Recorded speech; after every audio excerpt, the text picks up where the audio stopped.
राज्य को बधाई इस पंचायत को संगठित करने के लिए, क्योंकि छिटपुट असंगठित तरीके से हम लोग जा ही रहे थे, चाहे सिंघू बॉर्डर हो चाहे दूसरे जगह पे, लेकिन इसको मूर्त रूप देने के लिए, संगठित करने के लिए उदित राज्य ने जो प्रयास किया है, काबिले तारीफ है और इसके लिए बधाई के पात्र।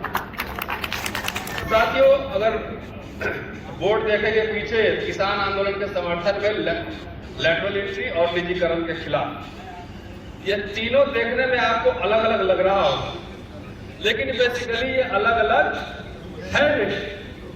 अगर किसान कानून जो है, अगर कृषि कानून में पढ़ेंगे तो लैटरल एंट्री से उसका क्या रिश्ता है, ये भी आपको दिख जाएगा। साथियों, व्यवसाय से शिक्षा को लंबा बोलने की आदत है, लेकिन बहुत संक्षेप में आज अपनी बात करूंगा कि प्रधान जी ने जहां जहां अपना सर झुकाया उसी को चौपट कर दिया। गुरु जी के सामने सर झुकाया, गुरु जी मार्गदर्शक मंडल में चले गए।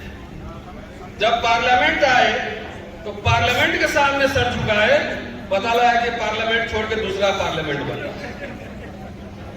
जब वो संविधान के सामने सर झुकाए तो धीरे धीरे उनके पन्ने जो है उसमें से गायब होने लगे। बोले कि भाई दलितों को मत मारो, मुझे मार लो। उसके बाद दलितों पे हिंसा बढ़ गई। जब उन्होंने कहा कि जय जवान जय किसान, अगर 13 का चुनाव प्रचार 14 का याद होगा तो जरा इतिहास का छात्र हूं, तो पीछे लेके चलूं, तो सब लोगों ने कूद कूद कर जो है वोट दिया गया। तो जय जवान जय किसान एकदम यहाँ पूरा गंगा में अमृत बहने वाली। लेकिन जैसे उन्होंने जय जवान जय किसान कहा, मुझे लगा कि अब ये भी गड़बड़ होने वाला है। तो एक एक करके सबको इन्होंने ध्वस्त किया और सबका रास्ता जाता है कहां? जैसे कहते हैं ना, सबका मालिक एक। इस सारे जो घटनाक्रम है, चाहे मुसलमानों को पीटना हो, दलितों को पीटना हो, लैटरल एंट्री हो, निजीकरण हो, चाहे किसान आंदोलन, ये सबका सूत्रधार एक ही है और इस सबका लाभ लेने वाला कुछ घराने हैं भारत के। इसकी बात को अब हमारे किसान भाइयों को समझ लेना चाहिए और हम लोग भी समझ रहे हैं। आज हम किसान आंदोलन के समर्थन में यहाँ अपनी बात रखने आए। मैं अंबेडकर साहब के 3 कोट आपके सामने मैं रखना चाहूंगा। लोग कहते हैं कि अंबेडकर सिर्फ दलितों के लिए काम करते थे, लेकिन मैंने पढ़ के निकाला और ये बात है 1938 की, इसलिए चूंकि पूरे इस मंच के माध्यम से इस देश के तमाम जो दलित बहुसंख्यक जो जमात है, पिछड़ी जातियां, हमसे अपील है कि जो काला कानून आया है कृषि कानून के नाम पर, उसके सबसे ज्यादा मार हम ही लोग को ऊपर आनी। तो इसलिए ये आप न समझे, भ्रांति दूर कर दे कि अम्बेडकर साहब सिर्फ दलितों के लिए लड़े थे। 1938 में बंबई प्रांत में बड़ा किसान रैली को उन्होंने आयोजित किया था और हजारों की संख्या में लोग आए थे। जो मांग उन्होंने सीएम के सामने प्रीमियर कहते तो उस समय रखा था, वो मांग कुछ इस तरह से है। 1-2 पॉइंट है, मैं सिर्फ बता देता हूं। न्यूनतम मजदूरी, सभी बकाया लगान माफ किया जाए। और ये मैं इसलिए पढ़ रहा हूं कि हमारे प्रधान जी बार बार बाबा साहब का नाम लेते हैं और उनके विचारों को कभी बोलते नहीं है, पढ़ते नहीं है। गले में माला और विचारों पर ताला है, इसलिए बात रखना जरूरी है। कृषि के लिए न्यूनतम मजदूरी, सभी लगान माफ, खेती इनामदार सिस्टम और जमींदारी व्यवस्था की समाप्ति के लिए कानून, सिंचाई कर में 50% की छूट। उन्होंने कहा था उस समय जब संबोधित किया था भाषण को कि अमीर और गरीब ये 2 ही वर्ग है और बीच में मध्यम वर्ग छोटा सा है। किसान और मजदूर को अपने कास्ट और क्रीड से अलग हटकर एकता बनाना चाहिए, मोर्चा बनाना चाहिए और ऐसे लोगों को विधानसभाओं में, विधानमंडलों में भेजना चाहिए जो बुलंद होकर उनकी आवाज उठा सके। ये 1938 की बात है। 1939 में आई प्रकाशन कमेटी की रिपोर्ट आई थी और वो किसान विरोधी थी।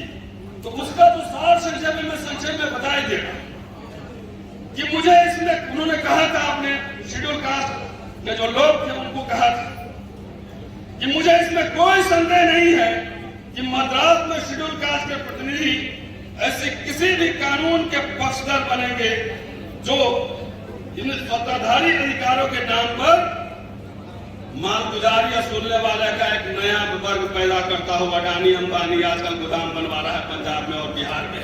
ऐसा वर्ग पैदा करता हुआ किसी कानून को हमारे लोग समर्थन नहीं देते।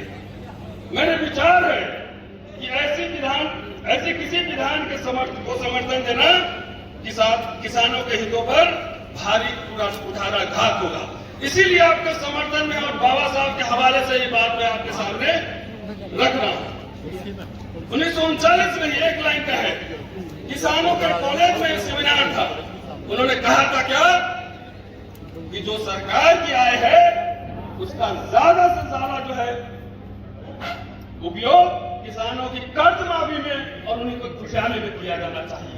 इसलिए साथियों, इस मंच के माध्यम से मेरी अपील है, भारत के तमाम इंसाफ पसंद और खासतौर से दलितों से, भूमिहीन लोगों से इस काले कानून की मांग आपने सबसे ज्यादा पड़ने वाली है। चलते चलते किसान भाइयों, मैं अपनी एक व्यक्तिगत राय आपके सामने रखना चाहता हूं। पहली बात है कि अगर इतनी जल्दीबाजी है सरकार को इस कानून को लागू करने में, तो आप एक शर्त रख दीजिए कि प्रधान जी, आप ईवीएम हटा के ये 24 का चुनाव लोकसभा का आप बैलेट पेपर से करवा लो। अगर जीत करके कानून तुम लागू करना है, ये करवा लो, ईवीएम हटा के चुनाव करवाओ। अंतिम बात आती, कहते हैं रामायण से थोड़ा कहानी भी सुना देता हूं कि हनुमान को अपनी ताकत का एहसास नहीं होता था। पहाड़ कैसे उठाए तो उसको ताकत का एहसास करवाता गया कि आप कोई पौधा का पहाड़ उठा लेंगे। आप 3 कानून की बात कर रहे हैं, यह छोटी सी बात है। आप भारत के इतिहास देखिए, चुनाव चिन्ह देखिए, आपके नाम पर ही भारत में जो है हुकूमत किया गया है हुक्मरानों द्वारा। हल बैल, गाय बछड़ा, हलदर निशान, ये किसके लिए क्यों था? ये भारत किसानों का देश है और ऐसा चिन्ह रहेगा हमारे पास तो किसान